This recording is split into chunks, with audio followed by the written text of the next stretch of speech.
Caribbean. For our program this week, we stop off in the Spice Isle, Grenada, where Chef Gary Birkett will tantalize our taste buds. Chef Gary, you promised me a restaurant-style meal that can be easily prepared at home. What's on our menu today? Right, we've got pan-seared barracuda with sweet potato, fig and plantain salad and roasted corn salsa. For the pan-seared barracuda, you'll need 1 steak of barracuda per person, olive oil, salt and pepper, and butter to flavor. So what's our first step with the fish? Right, we're just going to fillet the barracuda. Basically you want to go round the gills.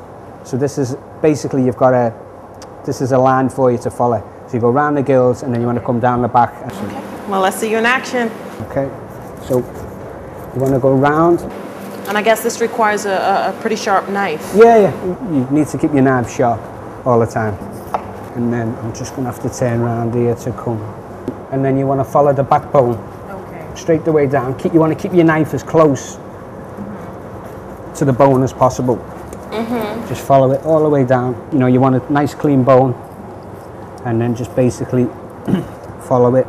And as you said, we can use these bones in the fish head for broth, a soup. Yeah, broth, stock, soups. Voila, I have to try this at home.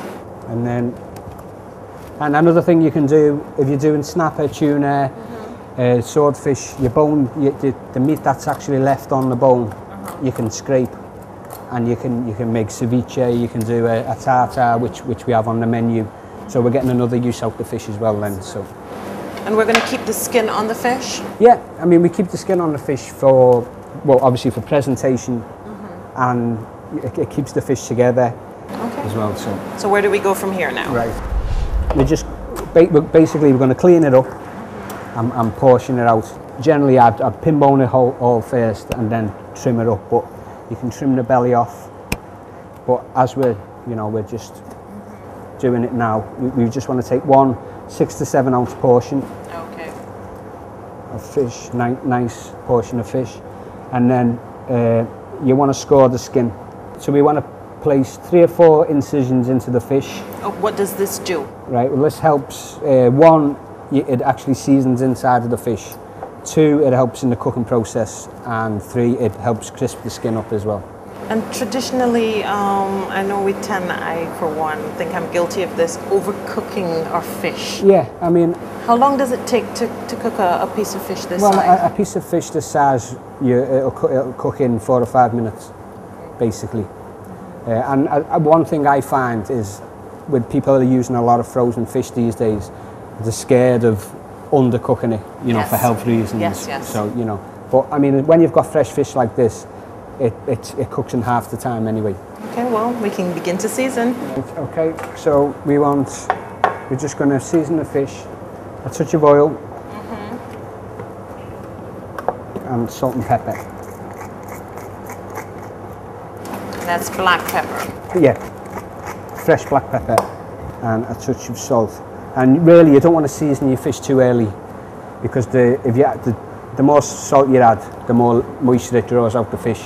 So you've got a tendency for your fish to dry out more. Well, Gary, I guess the only thing left to do is to actually cook the fish. Yeah, no problem. Okay. Right, so hot pan. And oil. And oil, yeah. And then basically we're just going to sear the fish now. So skin side down. And putting it skin side down first, what does that do? It's just presentation basically. It helps crisp the skin up, and you always serve your food presentation side. You always go presentation side first. So we're basically just searing the skin now. And when we're pan searing, what are we looking for to have that side that's down at first to be golden brown? Yeah, you're just looking for a nice crisp golden texture. So you want it nice and crisp, really. And I'm seeing some definite changes in the fish. Yeah. Well, basically, when you're cooking it, it's like a gauge for you. So it's gone from translucent to it. You can see where it's colouring up now. So it's basically telling you that it's cooking. Okay. So So approximately how long are we going to keep it on the skin side? 1 or 2 minutes, just to get the skin nice and crispy. And are we going to add anything else to the pan? Yeah. Once it's Once it's nearly there, we'll put some butter in the pan, and that's, you know, that's the butter is the flavour as well in the pan. You don't want to add it too early because you don't want it to burn, but the oil will prevent the butter from burning anyway. But, you know. Okay, so the oil gives us the colour and helps to cook, and the butter gives us the flavour. Yeah, and then we'll just add a touch of butter. There goes the flavour. And we'll just give that another 30 seconds just to colour up a bit more. And you can see again, Definitely. It's going even more. So we've got a nice colour on it now, and basically we just turn it over, and what I do is I shift it off. So the remaining heat in the pan will finish cooking. We'll finish cooking the fish, yeah. Okay. Well, seeing that our fish is nearly finished, I think this is a great time to take a break. When we come back, it's going to be dealing with the S's, salsa and salad. We'll be back in a moment. Accommodation for the Living Well Caribbean team was provided by Mount Cinnamon, Grenada. Peter de Savary welcomes you to 2 visions of paradise. Port Louis, Grenada. Luxury marina berths and village. Turnkey 1 to 6 bedroom villas and apartments. Retail opportunities for duty-free shops, boutiques, art galleries, and more. Mount Cinnamon, Grenada. Luxury turnkey designer furnished apartments and villas on Grenada's most famous Grand Anse Beach. With facilities and amenities for everyone. 2 Visions by Peter de Savary. Call 473-439-0000 for the savvy lifestyle.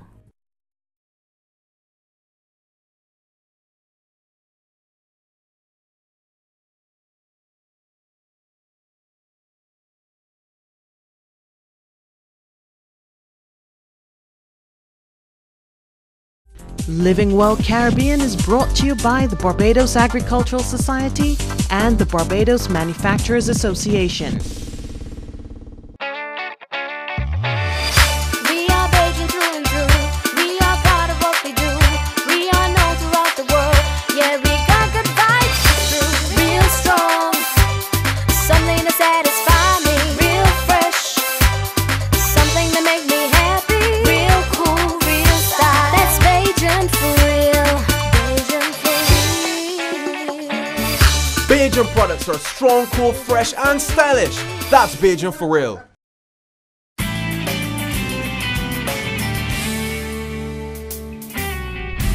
As promised, we're back to deal with salsa and salad. Gary, while we were doing the fish, you spoke about presentation. And I see you have lots of color going on here, and I'm sure this is also going to complement the presentation that we were talking about with the fish. Yeah. What are we going to be doing now? Right, we're basically doing a roasted corn salsa.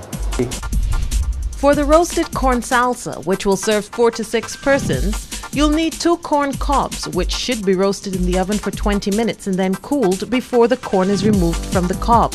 You'll also need 1 white onion, 1 clove of garlic, 2 seasoning peppers, 3 medium tomatoes, a half teaspoon of fresh ginger, 2 tablespoons of coriander, and all of these items should be chopped. You'll also need the juice of 2 limes, a 1/4 pint of olive oil, and salt and pepper to taste. Ginger, garlic. Chopped pretty Chopped, finely. Yeah, finely chopped, yeah. Red seasoning pepper, doesn't have to be red, you can use green, but obviously we're looking for colour as well. Colour, yes. We've got cilantro or shadow benny, diced tomato, chopped onion, and corn, roasted corn. Roasted and then corn. you want your olive oil, and then freshly squeezed lime. So Gary, what flavour are we ultimately hoping to have at the end with the salsa? Well, you're looking for the cleanest, freshest flavour as possible. You know, you've got your corn, you've got your herbs, you've got your tomato, you've got your garlic, you've got your ginger. So you know And you've added a bit of salt and pepper. bit of salt and pepper, yeah. And basically you're just, you know, you're looking for It's looking nice, quite pretty. Yeah, a nice clean flavour. And there's been a bit of oil added as well. Yeah, Okay. I mean, and basically that's your salsa. That's our salsa, Yeah. so we can move on to our salad. Yeah. Okay, I see most of your ingredients have been diced. What other pre-preparations did you do? Well, basically we've got chopped herbs. We've got obviously we've cooked the potato and the plantain for the salad. Sweet potato. Sweet potato, yeah. Cooked plantain and cooked fig. And then we've got the herb mayonnaise and we've got red wine dressing.